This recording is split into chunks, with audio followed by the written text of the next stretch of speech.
শুনছিলাম আপনি বলছিলেন কি করছে, কোনো লক্ষণীয় কোনো কিছুই তো আমরা দেখছি না।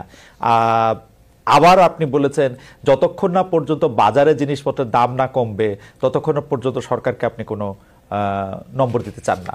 আপনি কি একটু হার্শ এই সরকারের প্রতি, উমা ফাতেমা? ধন্যবাদ আপনাকে আমাকে আপনার প্রোগ্রামটিতে ইনভাইট করার জন্য। আমি আহ, এখানে আসলে উত্তরটা দেয়া একটু ব্যাকে যেতে হবে যে কেন আসলে আমি এই ফর্মে সমালোচনা করি। আমি যখন ঢাকা বিশ্ববিদ্যালয়ে অনার্সে ভর্তি হয়েছিলাম তখন আমি বাংলাদেশ ছাত্র ফেডারেশনের সাথে আহ, রাজনীতি শুরু করি। তো আমরা তো সবসময়ই আসলে ক্ষমতার বিরুদ্ধে কথা বলেছি এবং সবসময়ই দেখা গেছে যে চেয়েছি যে সিস্টেমটা চেঞ্জ হোক, শুধুমাত্র ক্ষমতা চেঞ্জ না, আমরা আসলে সিস্টেম চেঞ্জের জন্য পলিটিক্সটা করেছিলাম। তো যখন এই জুলাই গণঅভ্যুত্থান পরবর্তী সময়ে আমাদের সবার মধ্যে কিন্তু একটা আকাঙ্ক্ষা আছে যে এখানে আসলে এই যে বর্তমান রাষ্ট্রটা আছে সেই রাষ্ট্রর কাঠামোটার মধ্যে একটা বড় ধরনের পরিবর্তন আসবে। এবং সরকার, আমি এটা বুঝতে, এটা আমি কিন্তু প্রত্যেকবার কথা বলার সময় এই আলাপটা তুলি যে সরকারের মধ্যে কিন্তু অনেক ধরনের তাদের সীমাবদ্ধতা আছে।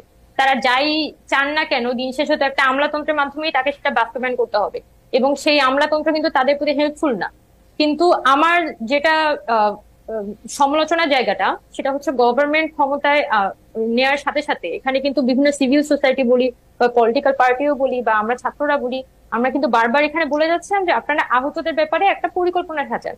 এখানে কি ফর্মে আপনারা তাদেরকে সেবাটা দিবেন সেটার একটা পরিকল্পনা সাজিয়ে আপনারা জাতির সামনে প্রকাশ করুন, যাতে এটা নিয়ে কোনো তৃতীয় পক্ষের সুযোগ নেওয়ার সুযোগ না নিতে পারে। কিন্তু গভর্নমেন্ট কিন্তু সেই অর্থে কোনো পরিকল্পনা হাজির করতে পারেনি, এবং যেটার ফলাফল হিসেবে কিন্তু দেখা গেছে যে আহতদের চিকিৎসাটা হয়তো হচ্ছে, কিন্তু যতটা আহ আহ, বলা যায় যে যতটা আসলে সুইফটলি ঘটনাটা ঘটা দরকার ছিল সেটার মধ্যে আমি অনেকটাই দেখেছি একটা ধিমে তালের বিষয়গুলো চলেছে। আবার দ্রব্যমূল্যের ক্ষেত্রেও সরকারকে কিন্তু যখনই জিজ্ঞেস করা হচ্ছে আপনারা আসলে সিন্ডিকেট ভাঙার নিয়ে আপনাদের কি পদক্ষেপ, তারা কিন্তু পরিষ্কার কোনো জবাব দিতে পারছে না। তারা মানে এটা জনগণের সাথে যে একটা কানেক্টিভিটি, একটা গভর্নমেন্টের তো যদি আপনি একটা পলিটিক্যাল গভর্নমেন্ট দেখেন, পলিটিক্যাল সরকার সবসময় কিন্তু তার একটা চেইন অফ কমান্ড থাকে, একদম রুট লেভেল পর্যন্ত তার এক কর্মী থাকে যার মাধ্যমে সে কিন্তু তার যে প্রচারণাটা সেটা করতে পারে। এখন এই সরকার তো আসলে জনগণের উপর উপর দাঁড়িয়ে হচ্ছে ক্ষমতায় এসেছে, একটা অভ্যুত্থানের উপর দাঁড়িয়ে ক্ষমতায় এসেছে, কোনো নির্বাচনের মাধ্যমে না।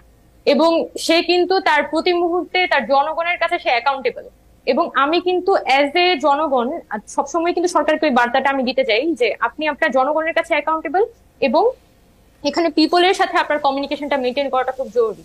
এবং আমি আমার প্রতিটা